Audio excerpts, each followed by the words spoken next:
So, who's in my Pro Wrestling Hall of Fame class of 2008? Up first, Abdullah the Butcher.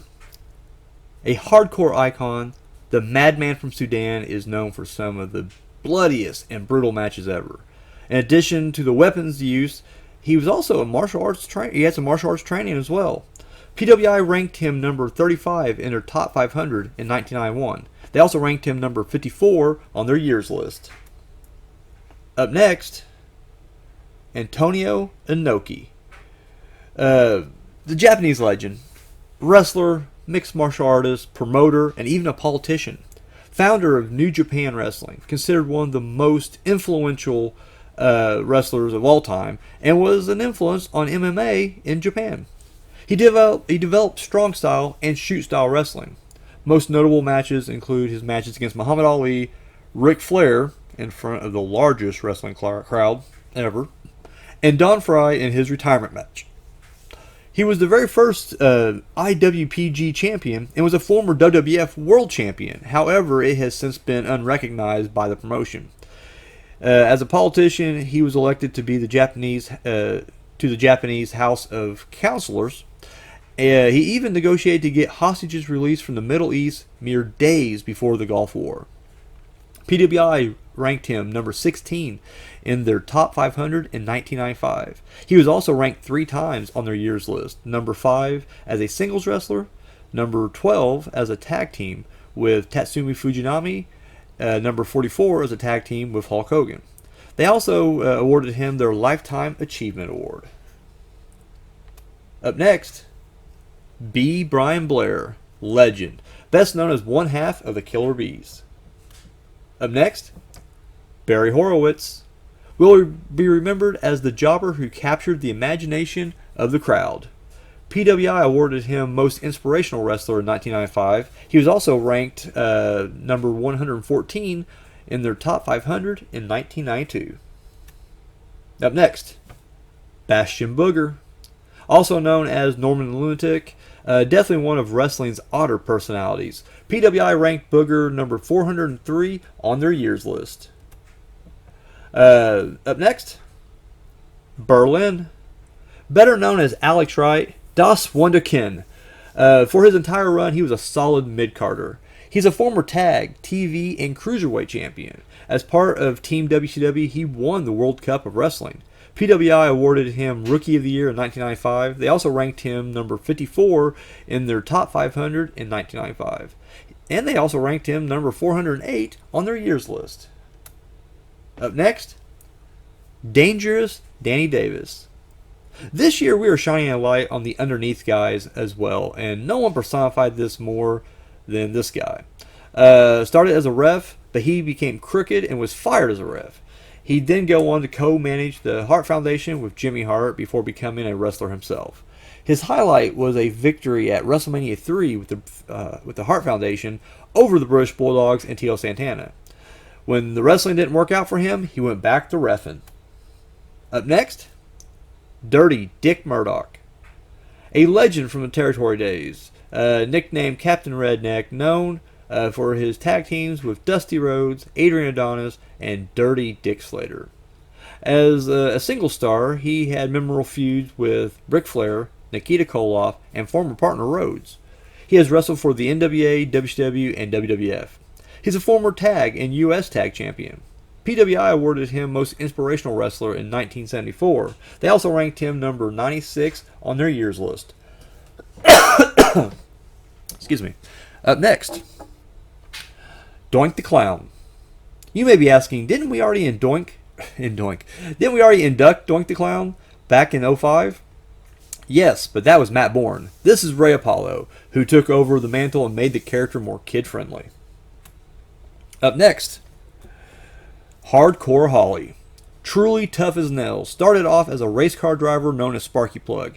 Then became Bombastic Bart and teamed with became Bombastic Bob and teamed with Bart Gunn as the new Midnight Express. After that, he went by Bob Holly and joined the Job Squad. But it was after this run that things opened up for him. He won the Hardcore title and became Hardcore Holly. He would introduce his cousins Crash and Molly. After a neck injury by Brock Lesnar, he was laid out for over a year. When he came back, he feuded with Lesnar over the world title. Other notable feuds was with Rob Van Dam and Mr. Kennedy. Recently, he teamed with Cody Rhodes.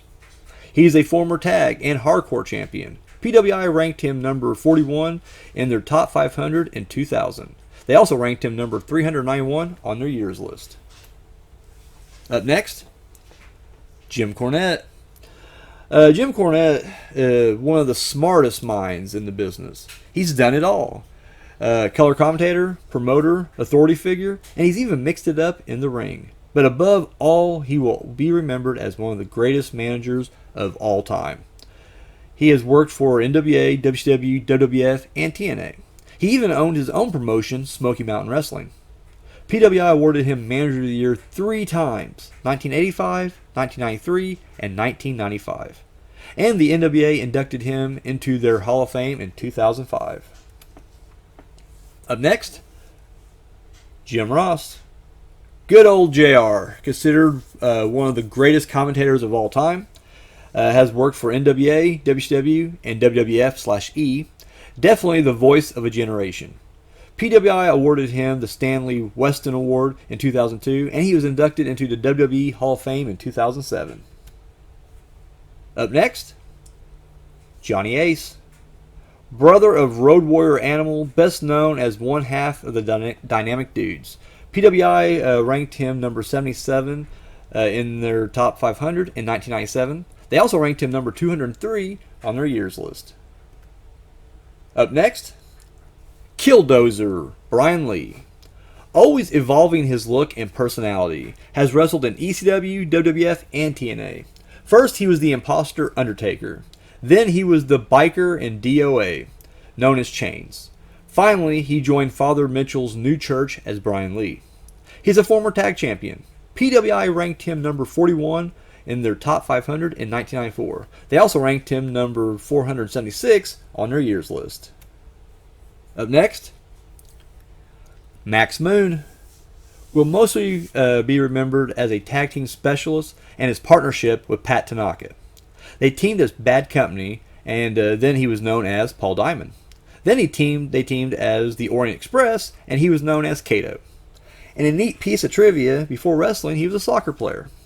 He's a former tag champion. PWI ranked him number 158 in their top 500 in 1992. They also ranked they ranked Bad Company number 99 on their years list. Up next, the Outlaw Ron Bass. As tough and nasty as they come, best remembered for his run in the WWF. He's a former TV champion. PWI ranked him number 294 on their years list. Up next, the Patriot.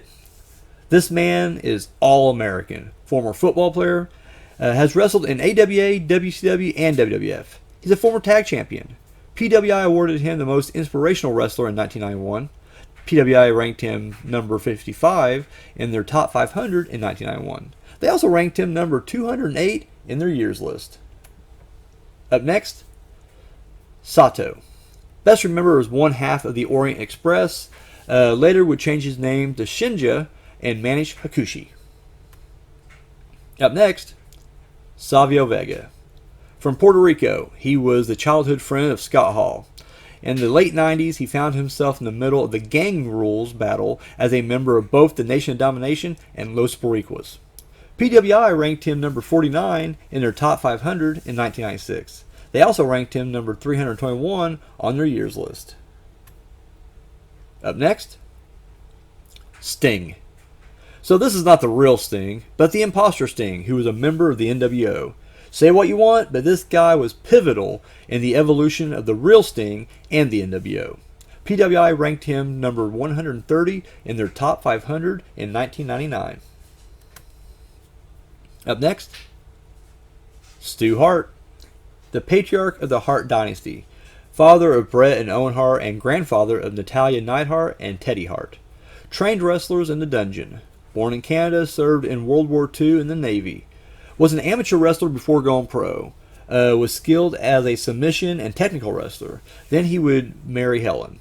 He was a key promoter in Canada. Most fans would know him mostly during his retirement, usually seen in the crowd watching Brett and Owens matches. Considered one of the most influential figures in pro wrestling. Trained Fritz Von Erich, Superstar Billy Graham, Chris Jericho, Edge, Christian, Mark Henry, Chris Benoit, and Jushin Thunder Liger. Passed away in 2003 due to a stroke. Up next, Todd Champion. Best known for his WCW run as one half of the WCW Special Forces. He's a former U.S. Tag Champion. Up next, Tommy Rogers. A legend from the territory days. Best known as one half of the Fantastics. PWI ranked him number 269 in their top 500 in 2003. And they ranked the Fantastics number 63 on their years list. Up next, Triple H. He is the game. Started in WCW as Jean-Paul Levesque. He'd moved to the WWF and become Hunter Hearst Helmsley, and eventually shortened it to Triple H by the Attitude Era. Former member of DX and The Clique, would eventually enter the McMahon family by marrying Stephanie McMahon. He's a former World, Tag, Intercontinental, and European Champion, former Royal Rumble winner, former King of the Ring, former Triple Crown and Grand Slam champion. PWI awarded him Wrestler of the Year, 08, Most Hated Wrestler 3 years in a row, 03 to 05, Match of the Year with Chris Benoit and Shawn Michaels at WrestleMania 20, 04, and Feud of the Year twice with Kurt Angle, 2000, and Chris Benoit, 2004. They also ranked him number 1 in their top 500 in 2000. And they ranked him number 139 on their years list. On this channel, he's a former 2-time top wrestler champion. He's been in my top 10 4 times. Number 4 in 98, number 7 in 02, number 8 in 07, and number 2 in 08. And since he hits all 3 criteria for being a former top wrestler champion in the top 10 and in the Hall of Fame, he's now a member of the exclusive Triple Diamond Club, the only member of the class of 2008 to be entered. And he has been chosen to be the head of the class for the class of 2008. Excuse me. And finally, we have X, best known as Pierre, one half of the Quebecers / Amazing French Canadians. Later in his career, he would go to TNA and briefly dominate the X division. He's a former tag and hardcore champion. PWI ranked him twice on the years list, number 393 as a single star and number 83 as part of the Quebecers as a tag team. And that is the 2008 class in our Hall of Fame.